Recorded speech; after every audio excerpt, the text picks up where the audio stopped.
Hi, I'm LDS in Medium, and thank you so much for tuning in today. I want to try to bring religion and spirituality closer together, and this is what this pod is all about. I will talk about my own thoughts and feelings as I am both LDS and have spiritual gifts, something that I've had my whole life, but I always thought that it was hard to combine these gifts with my religion. This has torn me into two directions, and I have talked to many people who feel the same way.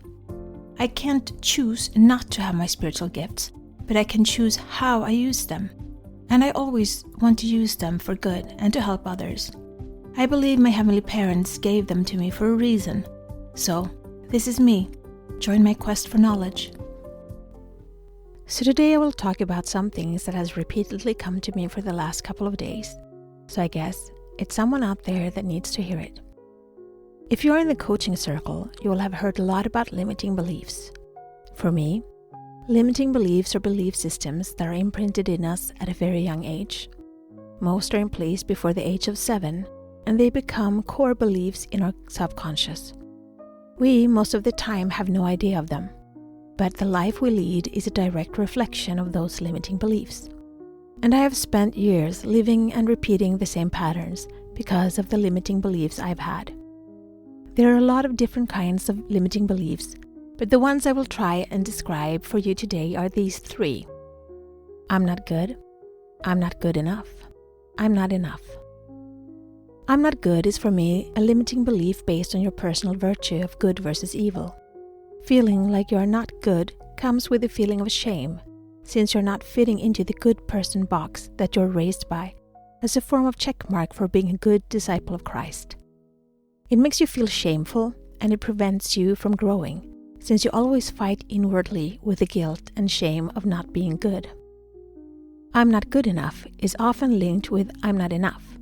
But for me, there's a vast difference between these two, and I will try to make this point that made a difference to me. I'm not good enough is outwardly, which means I'm not good enough at something. Having this limiting belief often makes people strive to improve themselves, constantly trying to be better and better at whatever they feel is linked to this belief. You can see this in the overachievers and the super strivers. But no matter how wealthy or prominent, they just still don't feel it, so they keep going. It's like trying to fill a bottle, not realizing the bottom is out. So no matter how much you pour into it, it just goes out the bottom. I'm not enough, however, is for me inwardly. It's about not feeling enough, period, as a human, as a soul. The difference from I'm not good enough is that the good enough always feel like if I only become better, it will feel better.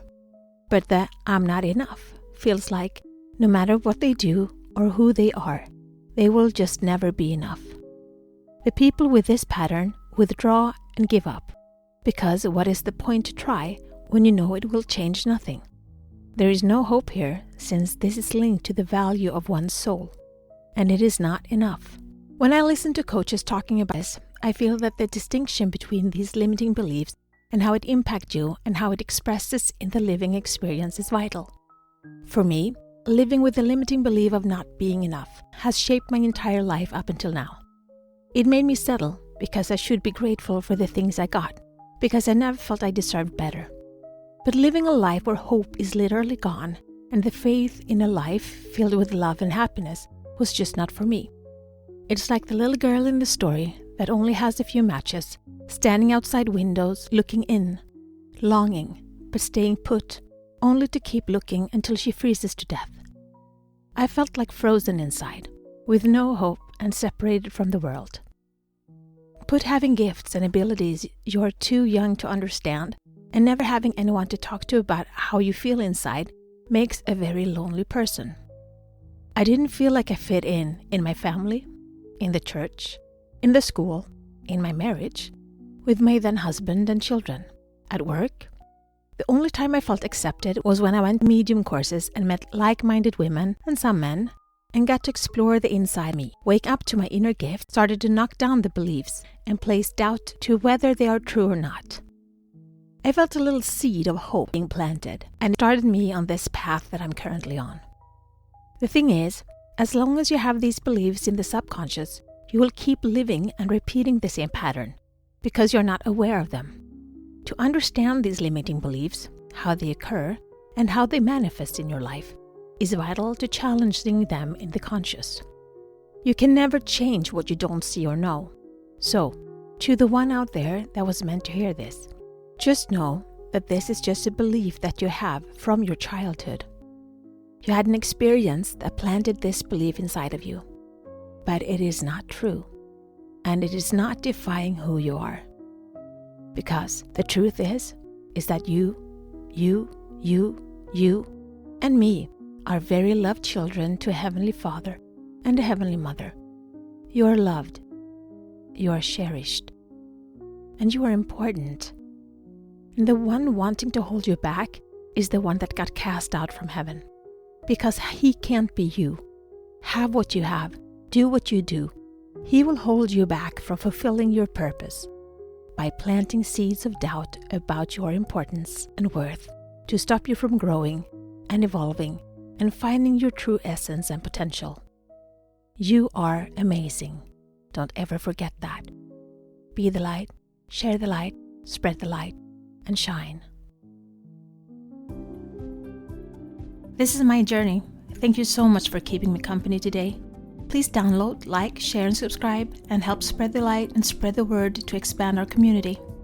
Let's bring more love, peace, and unity to this world. Take care of yourself and your loved ones. Always be grateful, kind, and loving. Be brave and remember to step out of your comfort zone and smile.